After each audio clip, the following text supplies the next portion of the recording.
30 years later, I can still remember that Friday like it happened yesterday. Grief has a strange way of freezing moments in your mind. Some memories fade around the edges over time, but others stay sharp forever. The sound of a voice, the smell of a place, the exact feeling in your chest when something breaks inside you. My wife and I lost our oldest son when he was very young. No parent is supposed to bury their child. People say that all the time, but you don't really understand what it means until you're standing in a cemetery holding a tiny casket while the rest of the world keeps moving like nothing happened. For the first year after he passed, I created a routine for myself. Every Friday after work, I would stop by a small flower shop a few miles from the cemetery and buy a single white rose.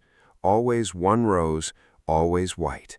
Then I'd drive to the cemetery and place it on my son's grave before heading home. I didn't do it for attention. I didn't do it because anyone expected me to. Honestly, most days I barely spoke to anybody at all. It was simply the one thing that made me feel like I was still his father somehow, like I was still taking care of him in the only way I had left. At first, the florist treated me like any other customer. "Can I help you?" "Just one white rose." "Sure thing." But after a few weeks, I guess she figured it out. Maybe it was the cemetery nearby, maybe it was the look on my face. Maybe grieving parents just carry something around with them that other people eventually notice. One afternoon, she gently asked, "Special occasion?" I remember hesitating before answering. "It's for my son." Her expression changed instantly, not in a dramatic way, just quiet understanding. After that, she never asked another question. In fact, she made it easier for me. Every Friday, I'd walk through the door, and she'd already have the rose sitting on the counter wrapped in paper. I'd hand her the money, say thank you, and leave. No small talk, no sympathy speeches, no awkward pity, just kindness. That routine became part of my survival. Then one Friday, everything went sideways. I pulled into the florist's parking lot after work and immediately noticed the lights were off. There was a handwritten sign taped to the door, "Closed due to family emergency." I just stood there for a minute, staring at it.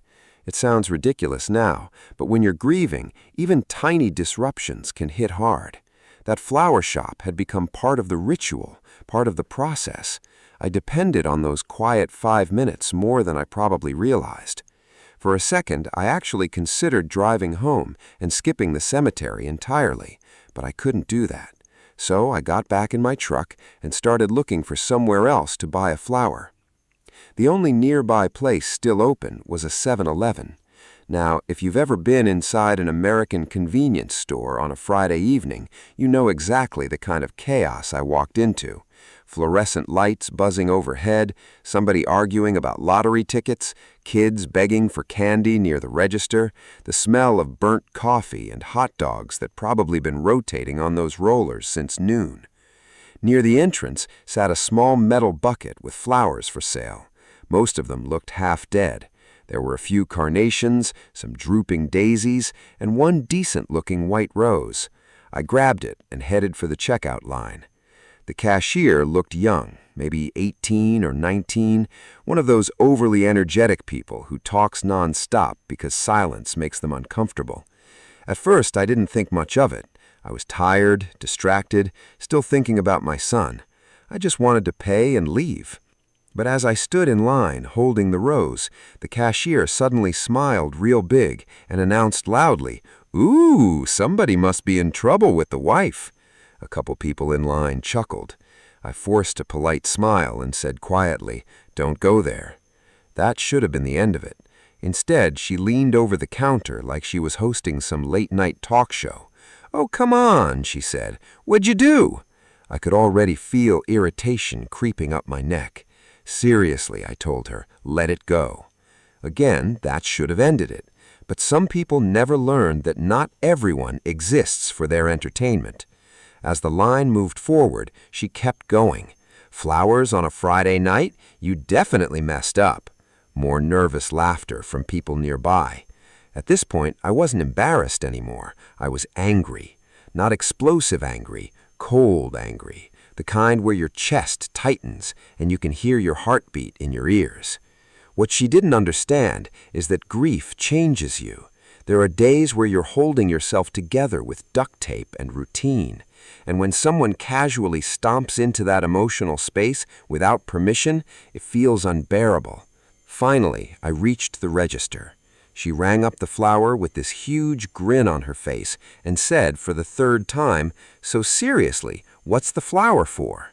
I looked her dead in the eye, and I said, "It's for my son's grave." The entire atmosphere changed instantly. It was like all the noise in the store disappeared at once. Her face went completely white. Not embarrassed pink, white. Her mouth opened slightly, but no words came out. Suddenly, the flour wasn't funny anymore. Suddenly, the joke had a body attached to it, a child attached to it. I just stood there staring at her while she fumbled with the register. Nobody behind me laughed now. Nobody said a word. The cashier avoided eye contact as she handed me my change with shaky hands. I took the rose, turned around, and walked out without another sentence. The silence behind me was louder than anything she'd said before. And honestly, I hope she remembered that moment for the rest of her life. Not because I wanted revenge, not because humiliating her made me feel better, but because some lessons need to hurt before they stick. Batch 2. The drive to the cemetery that evening felt longer than usual. I remember gripping the steering wheel so tightly my knuckles hurt. Part of me was still furious about what happened in the store, but another part felt exhausted in a way I can't really explain. Grief already drains every ounce of energy out of you.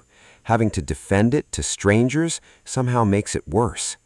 Back then, people didn't talk openly about loss the way they sometimes do now, especially men. You were expected to carry yourself a certain way, go to work, pay bills, keep moving. But losing a child doesn't leave you unchanged.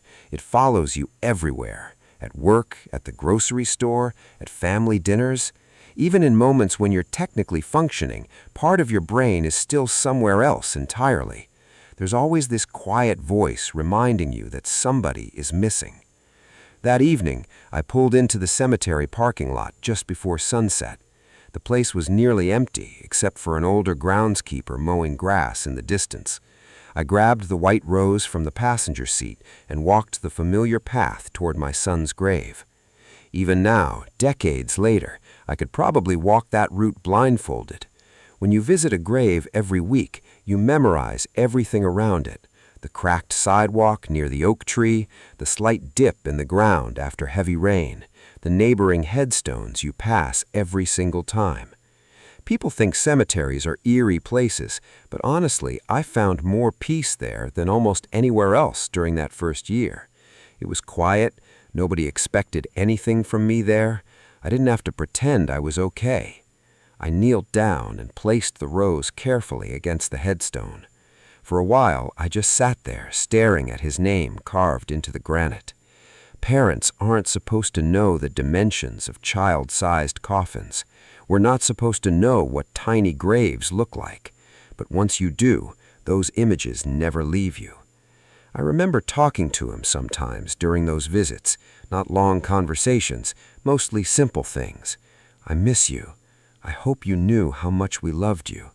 I'm sorry I couldn't protect you." That last one haunted me most. Every parent thinks their job is to keep bad things away from their children. When your child dies, a piece of you feels like you failed at the most important responsibility you were ever given. That evening, though, my thoughts kept drifting back to the cashier, not because I wanted to stay angry, but because the whole interaction perfectly captured something I'd noticed after my son died. Most people have absolutely no idea what others are carrying. You can stand in line next to someone who buried a child, sit beside someone going through chemotherapy, chat with someone whose marriage is collapsing, and you'd never know unless they told you. That's why I never understood people who make strangers the center of public jokes.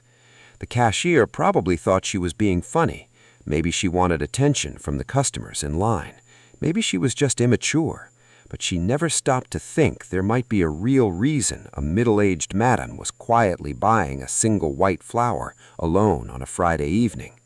That moment stayed with me for years, not because it deeply wounded me. I'd already experienced pain far beyond anything a nosy cashier could inflict, but because it revealed how casually careless people can be. A few months later, I actually ran into the florist again after she reopened. She apologized for closing unexpectedly and explained there had been a death in her family. I remember feeling terrible for her. Then she looked at me quietly and said, "You probably understand better than most." I did. Loss recognizes loss. There's a certain look people get after grief reshapes them, a heaviness behind the eyes, an exhaustion that never completely disappears. You notice That conversation with the florist stayed in my mind for a long time afterward, not because it was dramatic, but because it reminded me how differently people respond to grief. Some people become awkward and avoid it completely. Some say the wrong thing because they're nervous. Some try too hard to make you feel better, even when there really is no way to make it better. And then there are a few people who simply understand how to be gentle. The florist was one of those people. After she reopened the shop, I went back to buying my Friday roses there. The first time I walked through the door again, she looked genuinely relieved to see me. "I was worried you might have found somewhere else," she said softly. I remember giving a small shrug. "No place had roses like yours." That wasn't entirely true. Plenty of stores sold flowers, but what I really meant was no place handled my grief the way she did. She smiled sadly and handed me the usual white rose already wrapped in paper. "I lost my brother," she told me quietly. "That's why we had to close." For a second, neither of us spoke. There's something strange about grief conversations. They don't need long explanations. Once someone has experienced major loss, they recognize it in other people almost instantly. "I'm sorry," I said. She nodded. "Me too." And that was enough. No dramatic speeches, no forced comfort, just two people standing in a small flower shop carrying losses that would never completely disappear. That interaction hit me harder than the situation at the convenience store ever did, because it showed the complete opposite side of human behavior. One person saw a flower and treated it like entertainment. Another saw a flower and understood it represented love, pain, memory, and mourning all at once. Over the years, I noticed that grief quietly separates people into categories. There are people who lean into compassion after suffering, and there are people who become uncomfortable with anything serious, so they joke their way through every situation. Back then, I probably didn't have much patience for the second group, especially during that first year after my son died. That first year is survival mode. People who haven't lost a child often ask questions like, "Does it ever get easier?" The truth is complicated.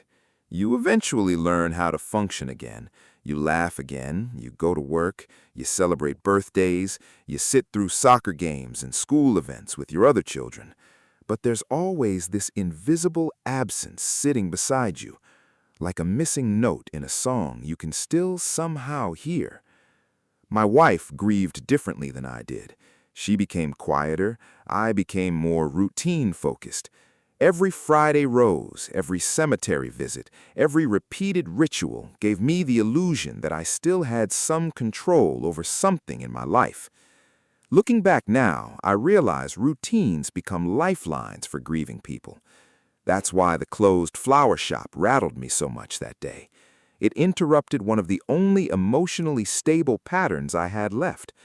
And then the cashier unknowingly stepped right into the middle of that fragile emotional state. I doubt she ever understood how close she came to getting screamed at. Not because I'm naturally aggressive, I'm not, but grief shortens your emotional fuse in strange ways.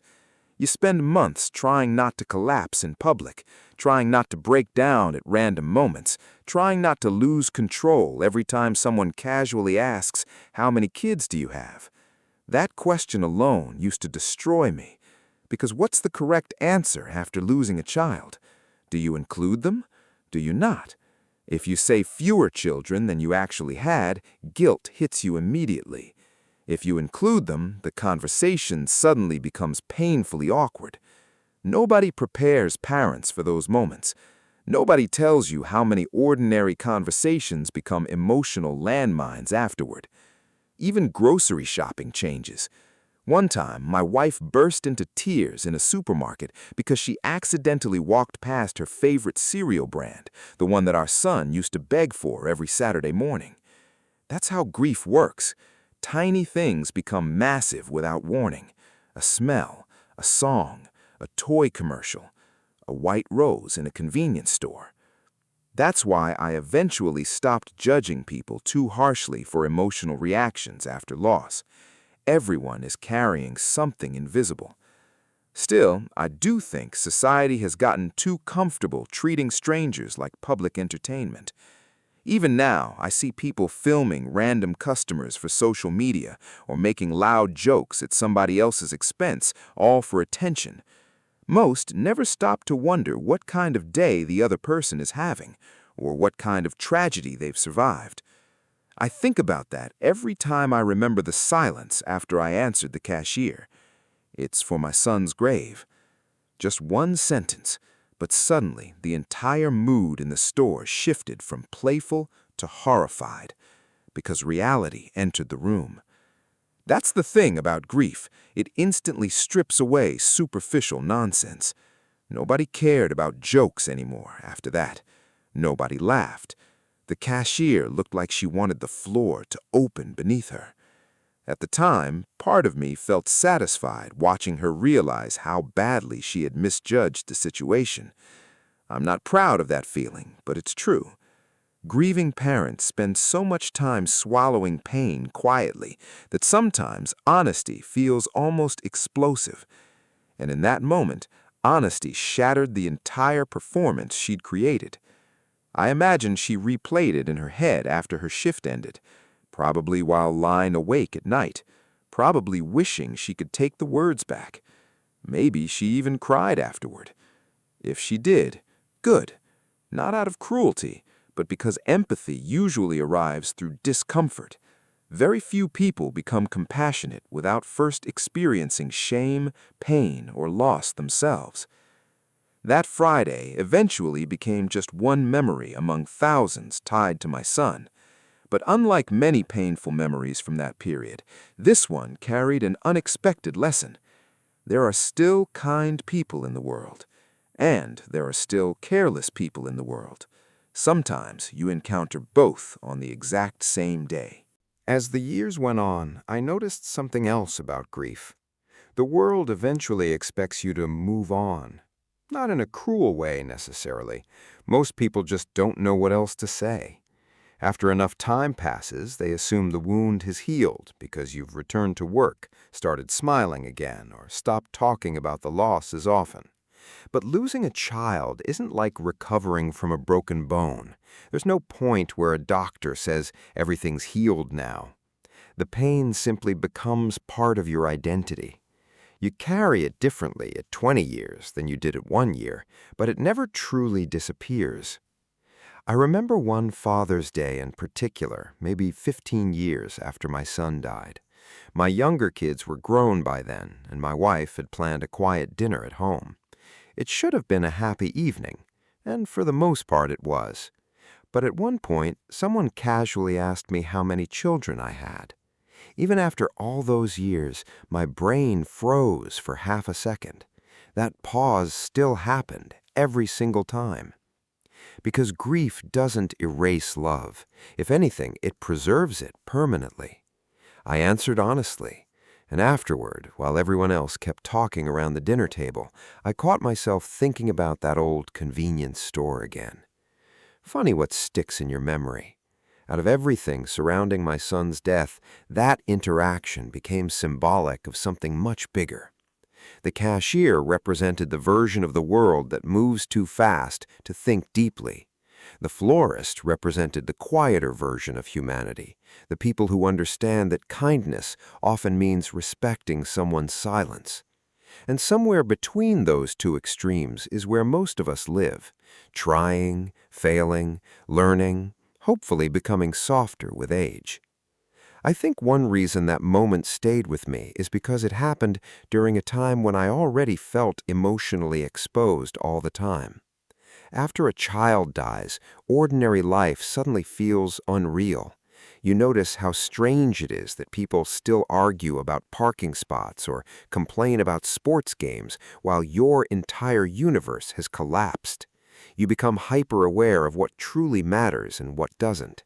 That's part of why the cashier's joking hit such a nerve. To her, the flower was a prop for small talk. To me, it represented love for my dead son. Those two realities collided in the worst possible way. I've told this story to friends a handful of times over the years, and most of them react the same way. They laugh at first when they hear the cashier teasing me, then they go dead silent after the punchline. Honestly, that reaction mirrors exactly what happened in the store. It's like people collectively remember, all at once, that strangers are human beings with private pain. That's something I wish more people understood today. You don't need to know somebody's tragedy to treat them with dignity. You don't need their backstory to avoid humiliating them publicly. And you definitely don't need to turn random people into entertainment because you're bored during your shift. Maybe that sounds harsh, but age has made me direct. One thing grief strips away is tolerance for meaningless cruelty. These days, whenever I interact with workers in stores or restaurants, I'm polite, patient, and brief. And when I see employees mocking customers or prying into personal business, I usually think back to that Friday night. Because all it takes is one sentence to completely change the room, one hidden truth, one devastating reality nobody saw coming. I sometimes wonder what my son would think if he could hear this story now. He'd probably laugh at the cashier's reaction. He had that kind of mischievous personality before he got sick. That's another painful thing about loss. You don't just miss the child, you miss the adult they would have become. The husband, the father, the career they might have had, the jokes they would have told. You mourn entire futures that never got the chance to exist. That kind of grief changes how you see everyone else, too. When I look at young parents now, I silently hope they understand how precious ordinary moments are. The messy bedrooms, the noisy dinners, the endless school events. Those things feel exhausting in the moment, but they're actually gifts, because not every parent gets decades of memories with their child. Some of us only get a handful of years. That realization never leaves you. Neither does the love. That's why I still stop by the cemetery sometimes with a white rose in my hand. Not out of obligation, not because grief demands ceremony forever, but because love remembers. I'll stand there quietly for a few minutes, usually early in the evening when the cemetery is calm. Sometimes I talk out loud, sometimes I don't say anything at all. Then eventually I head back toward my truck, passing rows of other headstones belonging to families who also lost someone they loved deeply. And every now and then, before leaving, I think about that young cashier one final time. Not with anger anymore, just perspective. Because in a strange way, she unknowingly gave me a story that lasted 30 years. A painful story, an awkward story, but also a meaningful reminder that compassion matters far more than curiosity. You never know when the stranger standing in front of you is carrying the worst pain of their life. Sometimes the strongest person in the room is simply the one holding themselves together long enough to buy a single white rose. And sometimes the greatest act of kindness is saying less, not more.